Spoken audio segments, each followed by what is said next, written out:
Hello बच्चा party, welcome back to new video. तो ये हमारा कंप्यूटर इंफॉर्मेशन का वीडियो नंबर 19 है, जिसमें हम लोग टाइप्स ऑफ ऑपरेटिंग सिस्टम को देखेंगे। तो टाइप्स ऑफ ऑपरेटिंग सिस्टम को देखने से पहले हम लोग ऑपरेटिंग सिस्टम को थोड़ा सा देख लेते हैं, जो कि हमने प्रीवियस क्लास में ही क्लियर कर दिया है। ठीक है, तो फिर से थोड़ा सा देख लेते हैं। ठीक है, तो यहाँ पे as we now an operating system is the mediator between the user and hardware. यानी कि हमारा जो ऑपरेटिंग सिस्टम होता है वो हमारा मीडिएटर होता है यूज़र एंड हार्डवेयर का। राइट, ये सिंपल सा डिफिनीशन है। अगला देखो, टाइप्स ऑफ ओएस, यानी कि कितने प्रकार के ऑपरेटिंग सिस्टम होते हैं, टाइप्स के होते हैं। यहाँ पे बैच ऑपरेटिंग सिस्टम होता है, time sharing operating system, distributed OS और नेटवर्किंग ओएस, ओएस यानी operating system, real time OS और मल्टीटास्किंग ऑपरेटिंग सिस्टम। उसके बाद आपका आता है मल्टी प्रोग्रामिंग ऑपरेटिंग सिस्टम। ये टोटल जो है 7th है। ओके, तो इसमें हम पहला वाला देख लेते हैं, बैच ऑपरेटिंग सिस्टम को। तो बैच ऑपरेटिंग सिस्टम में क्या है उस चीज को देखो। तो the batch operating system will work to submit similar kind of job together in this operating system. User do not interact directly with और कंप्यूटर सिस्टम। यानी कि यहाँ पे दो पॉइंट इंपॉर्टेंट है इसमें। एक जो है आपका similar kind of job, committed similar kind of job, और दूसरा पॉइंट है हमारा user did not interact directly, किससे, कंप्यूटर सिस्टम से। तो ये पॉइंट थोड़ा इंपॉर्टेंट है, दो ही पॉइंट में आपका बैच ऑपरेटिंग सिस्टम क्लियर हो जाता है। ठीक है, तो यहाँ पे देखो स्ट्रक्चर बना हुआ है, तो स्ट्रक्चर को मैं एनिमेट करके पहले मैं रिप्रेजेंट कर देता हूँ। ठीक है, ओके। तो ये हमारा स्ट्रक्चर है, तो इस स्ट्रक्चर को थोड़ा अच्छे से समझिएगा।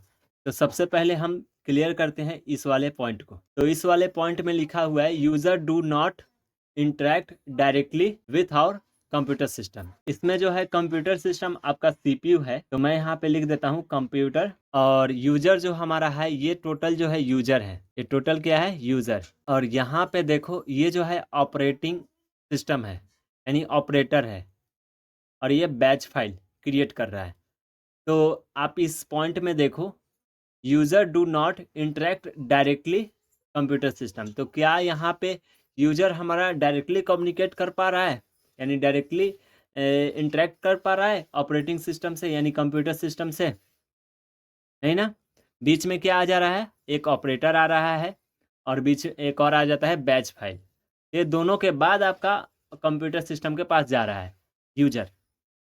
तो डायरेक्ट इंटरेक्ट या डायरेक्ट कम्युनिकेट नहीं कर पा रहा है। तो ये पॉइंट आपको क्लियर हो चुका होगा। ठीक है, अगर कोई पूछे कि बताओ बैच ऑपरेटिंग सिस्टम में हमारा यूजर कंप्यूटर सिस्टम से डायरेक्ट कम्युनिकेट करती है, तो क्या बोलोगे, नहीं, डिड नॉट डायरेक्टली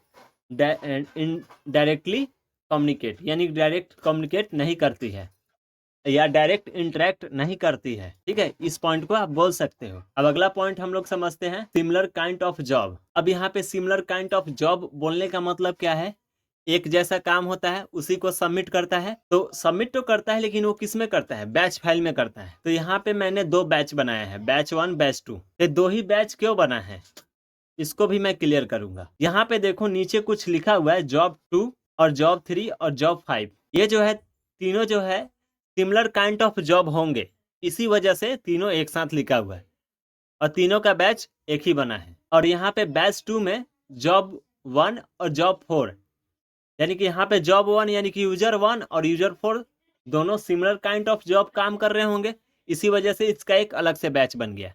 यानी कि टोटल कितने बैच हुए, दो। तो कैसे वर्क कर रहा है, क्या कर रहा है, इस चीज को हम लोग देखते हैं थोड़ा सा। यहाँ पे देखो दिनेश एक यूजर है जो कि काम कर रहे हैं वर्ड पे। मैं सिम एग्जाम्पल के लिए वर्ड ले लेता हूँ, ठीक है, माइक्रोसॉफ्ट वर्ड। और यहाँ पे ये भी जो निरंजन जो कि आपका जॉब नंबर 4 है, ये देख सकते हो जॉब नंबर 4, ये भी आपका सिमिलर काइंड ऑफ जॉब कर रहे हैं, यानी कि ये भी किस पे वर्क कर रहे हैं, वर्ड पे वर्क कर रहे हैं। और ये राकेश जो है ये किसी और सॉफ्टवेयर पे काम कर रहे हैं। चलो इनका भी एक एग्जांपल ले लेते हैं, जैसे सीएमडी पे वर्क कर रहे हैं या नोटपैड पे वर्क कर रहे हैं। चलो नोटपैड, और ये भी आपका सिमिलर काइंड ऑफ जॉब है, ये भी किस पे काम कर रहे हैं, नोटपैड पे, और ये भी आपका किस पे काम कर रहे हैं, नोटपैड पे। अगर ये किसी और ये जो है मनीष जो है किसी और सॉफ्टवेयर पे काम कर रहे होंगे तो वो अलग से एक बैच बन जाएगा, जो कि हम थोड़े दिन में देख लेंगे, ठीक है। अब यहाँ से देखो ये लाइनिंग गया हुआ है यूजर 1 का, जो कि वर्ड पे काम कर रहे हैं, ये जा रहा है ऑपरेटर के पास, और ये भी सेम काम वर्क यानी सेम ये भी इस सॉफ्टवेयर पे काम कर रहे हैं, तो ये दोनों एक साथ जा रहा है। पहले तो गया, उसके बाद ये ऑपरेटर समझा ये जो है सेम सॉफ्टवेयर पे काम कर रहे हैं, तो इस वजह से क्या किया ना ऑपरेटर, इनका एक सिंगल बैच फाइल बनाया, जो कि ये गया बैच नंबर 1। अब ऐसी बात नहीं है, इसका बैच नंबर 2 भी डिफाइन कर सकते हो, आपकी मर्जी, ठीक है। और ये ऑपरेटर पे डिपेंड करता है कि या इसको बैच बनाएगा, ठीक है, पहले मिला है या बाद में मिला, ये वो उसके ऊपर डिपेंड करता है, ठीक है। अब अगली बात आती है, यहाँ पे ये भी वर्क कर रहे हैं, ठीक है। तो मैं एक काम करता हूँ, इनका जो कलर है कोई और कलर ले लेता हूँ। और ये जो है राकेश, ये भी किसी सॉफ्टवेयर पे काम कर रहे हैं, जो कि नोटपैड एग्जाम्पल के लिए लिया गया है। ये भी जो है विकास जो भी है यूजर, ये भी आपका जो है नोटपैड पे काम कर रहे हैं, ये भी आपका नोटपैड पे काम कर रहे हैं। तो ये तीनों गया, यानी टोटल पांचों वर्क यानी कि जॉब गया ऑपरेटर के पास, और वो समझा कि आखिर कौन सा व्यक्ति किस पे काम कर रहे हैं। ये समझा कि एक जो है वर्ड पे काम कर रहे हैं, 2 जन जो है वर्ड पे काम कर रहे हैं, तो इनका एक सिंगल बनाया, और फिर 3 जो है नोटपैड पे काम कर रहे हैं, तो इनका एक अलग से बना दिया, यानी टोटल बैच कितने बन जाएंगे 2।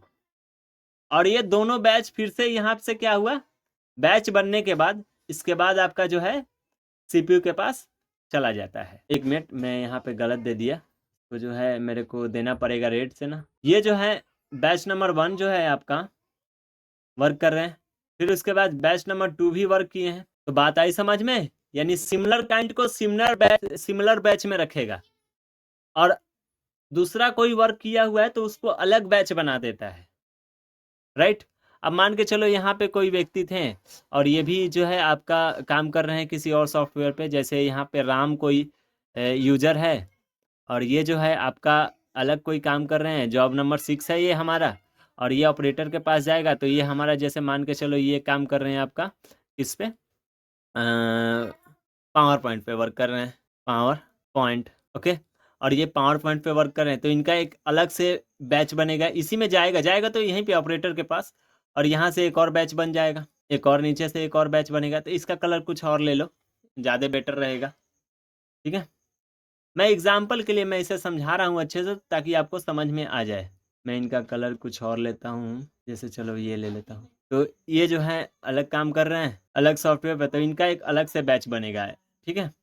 और ये हमारा बैच नंबर 3 हो जाएगा, ठीक है। और ये हमारा बैच नंबर 3, और ये इसके बाद आपका जाएगा सीपीयू के पास, ठीक है। तो ऐसे ये काम करता है, ठीक है, ओके, राइट। तो हमको लग रहा है कि ये चीज़ें आपको समझ में आ चुकी होगी, ये दोनों, ठीक है। अब अगले इसी पे एडवांटेज इसका देख लेते हैं, बैच ऑपरेटिंग सिस्टम का। चलो अगले पॉइंट पे हम लोग बढ़ते हैं।